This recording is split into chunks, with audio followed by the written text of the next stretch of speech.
Mesdames, Messieurs, bonsoir. 20h40, le journal de la campagne reprend ses droits sur votre télévision nationale. 9 candidats pour la seconde tranche, diffusée sur le réseau synchronisé de la RTS Radio et Télé, supervisé par le CNRA, le Conseil national de régulation de l'audiovisuel. D'abord, le candidat Cheikh Tidiane Dièye, la coalition président Buñu Bëgg a effectué une visite de proximité à Pikine. asalaamaaleykum mbokki Sénégal li ñu gis fii nag tey mooy li war a am mooy fi Sénégal war a jëm maanaam loo xam ni lépp lu bari lu ñuy dem jënd bitim réew boo jëlee chaîne de valeur textile dafa commencé ci coton ñëw ci fil dem ci vêtement bu ñuy sol waaye mu mën a def ay meubles mën a def leneen fii li tax ñu ñëw visiter ko tey pour ma wane exemple bi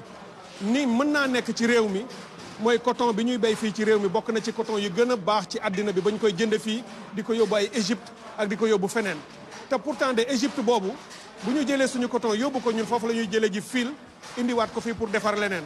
moo tax ñu ni boo bëggee am souveraineté économique moom sa bopp ci côté boobu da ngay defar loo xam ni fii ngay béyee coton bi fii nga koy transformer ci usines yi entreprise yu mel nii nga xam ne dañuy def lu ñuy wax fédérer les savoirs traditionnels et les savoirs artisanaux maanaam ñii di def tissage Seru Ndiago mu ngi fii ñii koy yóbbu wàccee ko defar ci ay meubles ak ay chaises ñu ngi fii ñi nga xam ne ñu ngi koy def feneen di ko yóbbu bitim réew te entreprise bi dana jaayi bitim réew dana jaayi ci marché yu mag yëpp donc loolu la ñu leen di bëgg a wax ni incha allah bu ñu yàlla defee ba ñu am changement bi ak projet bii nga xam ne moom la ñu yëkkati gaaral ko sénégalais yi danañu fexe ba sénégalais yi liggéey ci biir réew mi créer emploi de petites et moyennes entreprises ci lu mel nii indi artisanat bi ba mu am doole formaliser ko fii ëpp na 100 emplois boo xam ne ku ci nekk yaa ngi fayeeku am nga protection sociale am nga assurance am nga lépp. waaw fii nag dañu ñëwaat visiter ji beneen unité industrielle. ni Ecotaf bu yàgg bi ngeen yàgg dégg te mu wone exemple désindustrialisation au Sénégal maanaam amoon nañu ay industrie mais yëpp tëj na te am réew boo amul ay industrie doo créer emploi xale yi du ñu mën a liggéey. fii nag li tax mu am solo mooy li ngeen gis sama ginnaaw coton bi Sénégal gii lañ koy béyee mais ñoom góorgóorlu nañu fii ba nga xam ni am nañu ay machine yu ñuy defaree fil bu jógee ci coton Sénégal coton bio sax ñu ngi koy defar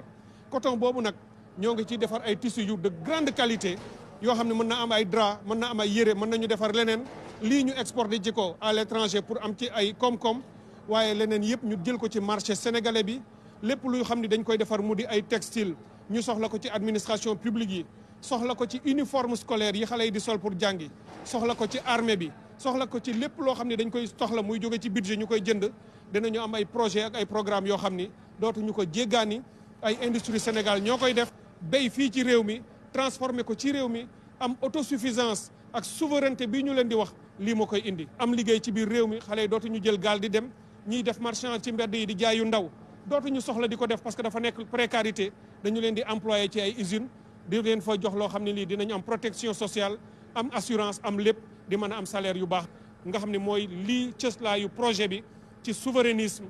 te ñu bokk ko ak Ousmane Sonko ak Bassirou Diomaye Faye projet boobu la ñu bëgg mu arriver au pouvoir incha allah.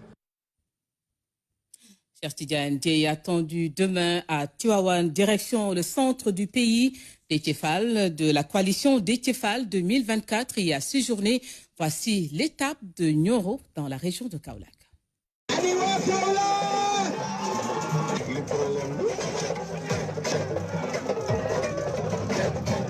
Kaolack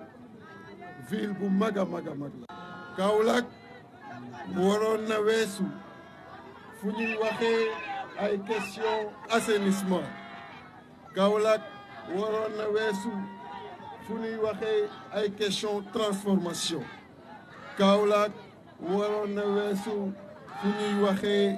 question hygiène. Kaolack waroon na weesu fu ñuy waxee question de chômage des jeunes. Le président de la République, je sais que bi muy wut nguur gi promettre na draguer géej gi fii am fi port bu mag a mag buy recevoir bateau yu mag a mag mais je sais que mujj ko def may jël engagement également que bu ma yàlla joxe nguur dragage boobu dinaa ko def ba yéen produit mën a wàcc fii ba yenn produit mën a également jóge fii di dem ci yeneen port yi mbir yi warul yam Dakar mbir yi dafa war laale bépp département bu nekk biir Sénégal et maa ngi jël engagement ni bu ma yàlla may ndam département bu mu mën a doon ci biir Sénégal daa gis sa bopp ci koom-koomu réew mi daa gis sa bopp ci li état di investir. Il nous faut très rapidement un changement qualitatif, un changement sérieux, dans du sérieux et sur du sérieux. Un changement par la compétence, par la rigueur, un changement par la vérité et la justice. Et c'est seulement ce changement-là qui nous permettra de façon durable, à travers l'agriculture, à travers l'industrialisation, à travers l'autonomisation des femmes, à travers l'encouragement et le renforcement des PME, de résorber définitivement le chômage, jox ndaw yi xëy bu ko defee ndaw yi mën a dog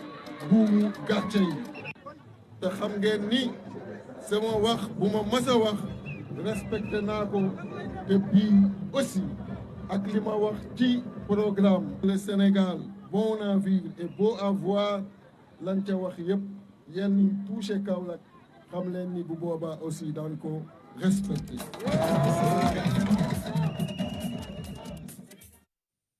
Déthié Fall reste dans le centre du pays pour la journée de demain. À la suite de Déthié Fall, nous accueillons le candidat Alieu Mamadou Dia, le leader du Parti de l'Unité et du Rassemblement à PUR, était à Pikine, dans la banlieue de Dakar.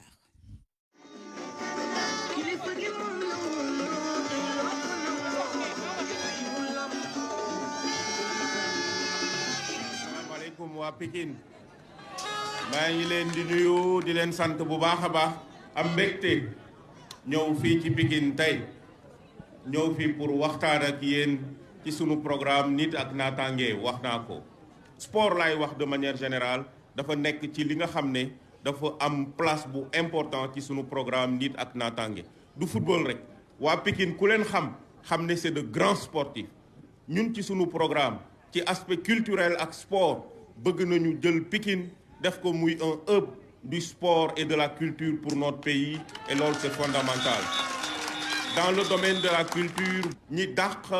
hip hop R&B rap fii ci réew mi fii la jógee Pikine gii la ñu cosaanoo bëgg nañu développer fii ci Pikine une industrie culturelle mën fi créer ay salles de spectacle yu mucc ayib mën fi créer ay entreprises musicales yoo xam ne xale yi dinañu mën a nekk fii ñu mën a détecter seeni talent à temps ci nu mu gën a gaawee mën leen former mën leen andil lépp loo xam ne soxla nañ ko pour mën a éclore pour mën a dem représenter ji Sénégal ci biti. jigéenu Pikine ay jàmbaar lañ elles sont braves ñu war leen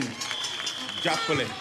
ci seeni mbootaay ci seeni groupement ci seeni GIE ak ONG am na jàppale yoo xam ne war nañ leen ko mën a jàppale. jigéenu Pikine war nañu occuper ay fonctions yu important ci niveau central mais aussi au niveau de la communauté au niveau de la collectivité locale. marché syndicat ni mu mel jaaduwul marché syndicat amul assainissement marché syndicat amul ay étapes yu baax yoo xam ne nit ñi dañ fa mën a liggéey cantine yi gis ngeen ne baaxul mbedd mi ni mu mel jaaduwul. may wax ne ci programme bi nga xam ne wax naa ko démb mooy la modernisation des marchés du Sénégal marché syndicat daañu ko moderniser sécurité bi ci biir Pikine loolu lu am importance la waratuñu nangu sunu doom yi sunu mbokk yi waa Sénégal benn doomu Pikine bu génn ci tali bi dem daxi soxlaam ñu war ko agresser jaaduwul. donc lu mu laaj ci gendarmerie boo xam ne war nañ ko fi def lu mu laaj ci ay poste de police lu mu laaj ci yokk ay effectifs ba waa Pikine nekk dans la sécurité et dans la tranquillité incha allah bu ñu jëlee nguur gi dinañ ci taxaw bu baax a baax a baax donc may sant ñëpp di gërëm ñëpp.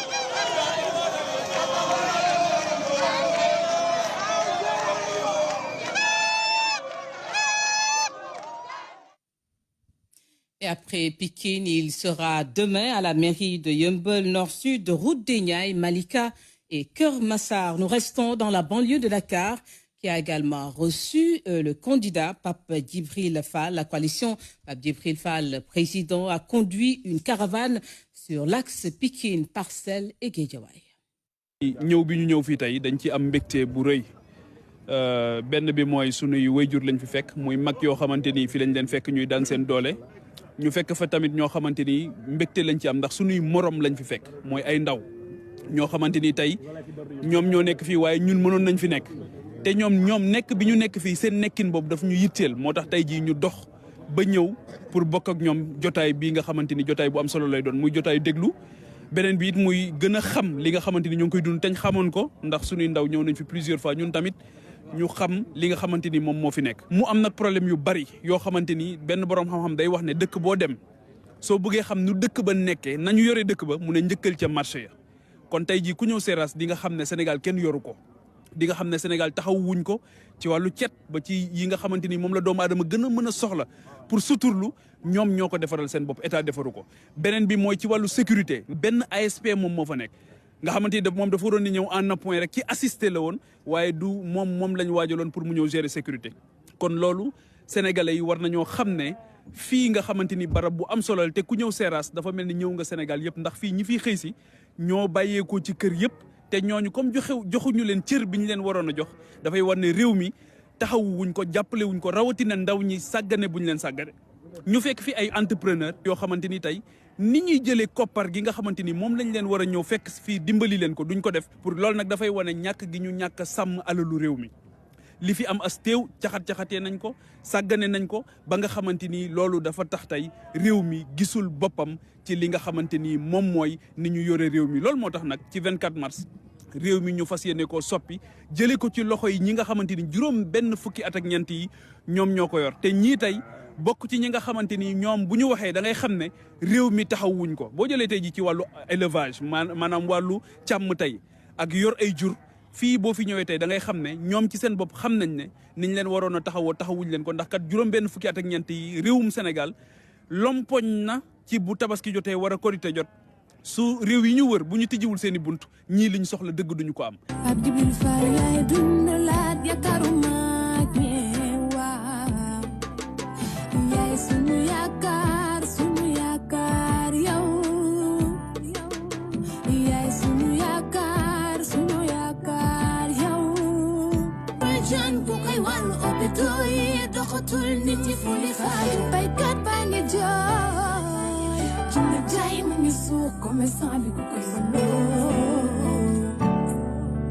Étudiant, professeur,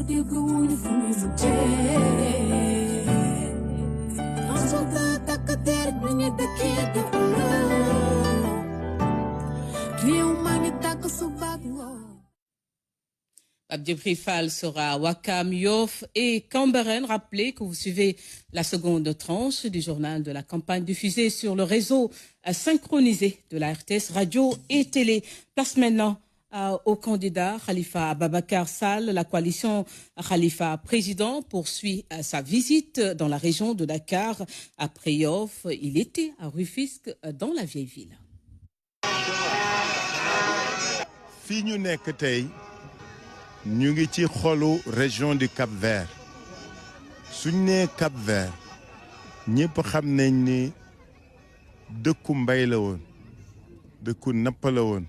ñu nekk frontière u Tivaouane Peulh ak Kër Massar ma xool fii gis fi ay ciment ki béton ki kër dong te ñu ni suñu réew dafa bëgg moom boppam mënal boppam ci mbirum mbay suñu réew dafa war dundal askanam grâce à mbay mi te lépp li nga xam ni moom moo doon tax loolu ñu mën ci egsi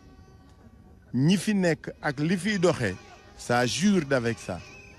fii ñu ne askan wiñ fi taseel dañu mer dañu jaaxle dañu sonn parce que urbanisation bi fi ne dañ koy def au détriment de ñoom liñ dundoo liñ daan cosaanoo mooy mbay tey baykat yi seen suuf nangu nañ ko baykat mi amatuñu ndox mais surtout li gën a garaaw mooy dañoo yoratul lu ñu liggéeyi parce que li ñu xamoon muy seen cosaan di mbay ak napp amatu fi mbay mi nga xam ne nag moo doon cëslaayu ñi fi nekk nërmeelu na léegi Sénégal bu njëkk da daan exporter produit maraîcher bay exporter fleur ak fraise tey seen suuf sépp gars yi nangu nañ ko def koy kër te ñu ni nag ñun dañu bëgg a développer suñu réew dañu bëgg bay dunde bay dundal bay jëriñu noo koy defee lii c'est cette contradiction que Khalifa Sall président de la République fas yéene faj fexe ba mbay nag doon activité boo xam ni day dundal askan wi mais surtout askan wi da ciy dunde mais askan wi da ciy jëriñu xam nga li réew yëpp xewi léegi mooy bay rek jaay ñi fiy def haricot vert ñi fiy def tomate dañ ciy jaay mais dañ ciy jëriñu dañ ciy dund loolu moo fi tumburanke Khalifa Sall président de la République mooy mbay mi dana dellu si dañuy réconcilier urbanisation ak vie économique te réew nag soo bëggee mu développer da ngay répartir activités yi ñii mbay am fu ñu bayee ñii sàmm am fu ñuy sàmme ñii napp am lu ñu nappe Khalifa Sall président de la République dana fexe ba région du Cap-Vert Cap-Vertaat Cap du Vert vert ci forêt vert ci mbay vert ci napp maa ngi dellu gërëm leen sax. La coalition Khalifa Président attendue dans la Petite Côte, plus précisément à Mbour, Sindia, Diass, Nguékokh, Somone et Ngaparou. Autre candidat, Mohamed Boun Abdallah Dionne de la coalition Dionne 2024 qui a effectué une visite dans le département de Guédiawaye. Président Mohamed Boun Abdallah Dionne lay wayel juddu rafet mag baax ta loxo taxul te lemul waa Sénégal Ramadan Moubarak ñoo ngi balu ak ñëpp di bal ak ñëpp ci weer wu sell bi teru tombé ren encore ak le carême chrétien tey dañu ne woon dañuy ñëw fii ci banlieue bi ku ne banlieue ne xaleel ne jeunesse ku ne jeunesse ne emploi ku ne jeunesse ne sécurité moo tax ñun ñu ne incha allah le 24 mars boo leen ma joxee lenge yi ci budget national bi suñu xaalisu bopp département Sénégal bu nekk dinaa fa tabax centre de formation professionnelle xale yëpp am métier. La région capitale nag di région de Dakar moom dañ koy beral loxo commune bu région bu nekk fii région de Dakar commune bu fi nekk incha allah dinañ la tabaxal centre de formation professionnelle. Donc monsieur le maire maa ngi lay remercier gaawal tànn terrain bi le 24 mars. ñu def modification yi ci budget bi tabaxal fii xale yi à un centre de formation professionnelle boo xam ne xale yu góor yeeg yu jigéen yi ku bëgg a am métier ndax ku am liggéey wolof Njaay nee na ku ber sa sànqal ber sa sutura bu loolu passé dina ma leen ne nag force vive yi laa bëgg a waxal tey les forces politiques du pays may leen di lancer un appel toutes les forces de progrès ñi nga xam ne ñëpp dañoo gis seen bopp ci démocratie gis seen bopp ci république ñu ànd créer benn intercoalition autour de Dionne 2024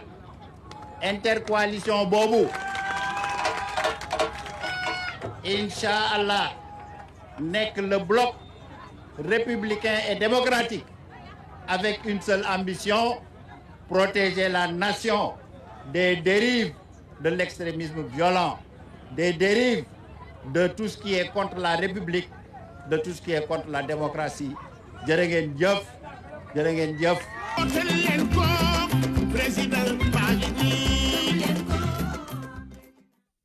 Après Guédiawaye, la coalition Donne 2024 ira à la rencontre de groupements de commerçants Inakwa Konapad avant l'inauguration de son quartier général ici à Dakar. Nous accueillons à présent Boubacar Camara, le leader du Parti de la Construction et de la Solidarité PCS. Diengou Tabar était en visite dans la zone des Niayes. tey nag dama ñëw pour wax leen lan moo ma yëkkati. dafa am juróomi góom yu metti juróomi góom yi benn bi mooy ndóol mooy nga dem ba li ngay dundee tëla wala balaa nga ko am di nga sonn. ndóol mooy nga dëkk foo xam ne fii weer wu ne dañ lay taxawu nga war a fay luyaas mu tëla le 5 dootoo nelaw. ñaareelu góom bi mooy ñàkk njàng parce que njàng farata la muy jàngu daara muy jàngu église muy jàng bu mu munti nekk di jàngu école farata la parce que sàkku xam-xam mooy tax nga am xarañ buy mën a tax nga liggéey. ñetteeli góomam mooy ñàkk xëy nekk ci kër yeewu amoo foo jëm bëgg nga liggéey mais amoo liggéey. ñeenteelu góom bi mooy ñàkk kaaraange ragal a jaar fii ndax dafa lëndëm ragal a jaar fii ndax da ngay ragal saay-saay dogale la. juróomeelu feebaram feebar la nag feebar bañ a mun a faju ñemeetoo dem ci docteur parce que da ngay ragal mu jox la ordonnance boo waree wusin ñu teg la ci saret amuloo centre de santé amoo médicament. juróomi góom yooyu moo dal sama xarit moo dal kii tax ma bëgg li may def nii moo dar ki nga xam ne kii sama biir xol laa ko def muy Sénégal. dama leen di laaj yéen waa Ñaxira ndax góom yi ma wax am na fi wala amu fi. juróomi góomu Sénégal yooyu la ñu bëgg a faj. juróomi góomu Sénégal 5e juróomeelu président Sénégal moo koy faj. bërigo bu fees danaan del du yëngu xam lu bare fekkee lu bare ba pare ne tekk. Sénégal nag ñi fi am coow di wër di wax te xamuñu sax li xew ci dëkk bi moo fi ëpp. loolu la ñu bëgg mu dañ fi. mbéy boo ci amul juróomi amuloo ko. boo mënul béy dundee béy denc béy weccee béy soppi mais pour nga def ko il faut nga am suuf. seen suuf si dañu koy sécuriser parce que dañuy changer code bi nga xam ne bii depuis 1964 la fi nekk muy la loi sur le domaine national. bu ñu ko changer dinañu fexe ba suuf si ngeen di béyee mu nekk seen suufu bopp ngeen sécuriser. Après les Niayes, le candidat Boubacar Camara se rend à Yeumbeul et Thiès. Le candidat Aly Ngouille Ndiaye est déjà dans la zone. Vous allez le voir, la coalition Aly Ngouille 2024 était à Méré et Tivaouane pour une visite de proximité.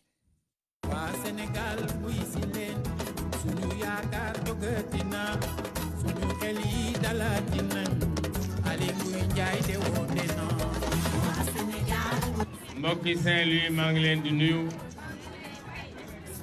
mbokki goxi Mbaaj am nañu mbégte ñëw fekk leen fii tey du suñu bés bu njëkk ñu ñëw seet si leen ndax ñëwoon nañ fii bi ñuy inauguré centre de transformation bi ñu jagle woon jigéen ñi fii ci goxu Mbaaj ndax man maa ko financé woon booba. dama ñëw fii ci Ndar te ku wax Ndar wax activité principale bi ñu fiy def mu jëm ci wàllu napp ma wër goxu Mbaaj ba ñëw Guet Ndar déglu ñi nga xam ne ñii ñooy dem ci géej gi ak ñiy jëfandikoo luy jóge ci géej gi ñu wax ñu jafe-jafe yi jafe-jafe yi nga xam ne nii nag moo am fii ci Ndar benn bi nga xam ne bii ñëpp xam nañ ko mooy conséquence li fi xew mooy jën wi manqué na jën wi manqué na tax na xale yi daan liggéey ci jën yi ñu bari ci ñoom mbëkk nañ ba dem kon ñu war cee trouver solution. Je connais déjà des difficultés qu'il y a ici à Saint-Louis, difficultés principalement dues à l'absence de la ressource. Aujourd'hui, le poisson devient rare à Saint-Louis. Et quand le poisson devient rare à Saint-Louis, Saint-Louis se meurt. Et Saint-Louis ne se meurt pas seul. Saint-Louis, quand il se meurt, emporte également beaucoup d'autres contrées. Des problèmes ont été posés. C'est d'abord le problème de l'embouchure. J'ai pris l'engagement, durant notre mandat, si nous sommes élus à la tête de ce pays, de le régler. Ça également, c'est des dispositions qui vont être prises parce que ces problèmes d'embouchure ont déjà fait beaucoup de morts. Beaucoup de morts. Et ça, nous le constatons tous. Et tous ces enfants qui sont morts au niveau de cette embouchure sont les enfants essentiellement de Saint-Louis. Ça, c'est d'abord la première chose. La deuxième chose également, c'est un problème qui a été posé, c'est le problème de la plateforme.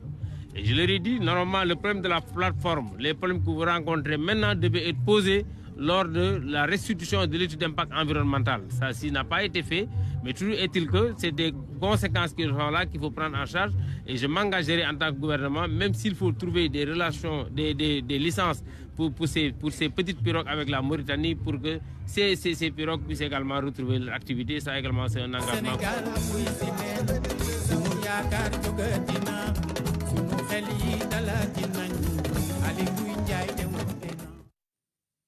Le candidat Ali Ngouille Ndiaye qui était plutôt à Saint-Louis dans la vieille ville, Ali Ngouille Ndiaye que vous retrouvez demain à Ndiassane. Et nous terminons par le temps d'antenne du candidat Bassirou Diomaye Diakhar Faye.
Au programme du candidat Bassirou Diomaye Diakhar Faye, des visites sur l'axe 6S, VDN3, Keur Massar et Tivaouane Peulh. Merci d'avoir suivi le 3e numéro du journal de la campagne sous la supervision du CNRA. Rendez-vous demain pour un nouveau journal de la campagne. Merci et bonsoir.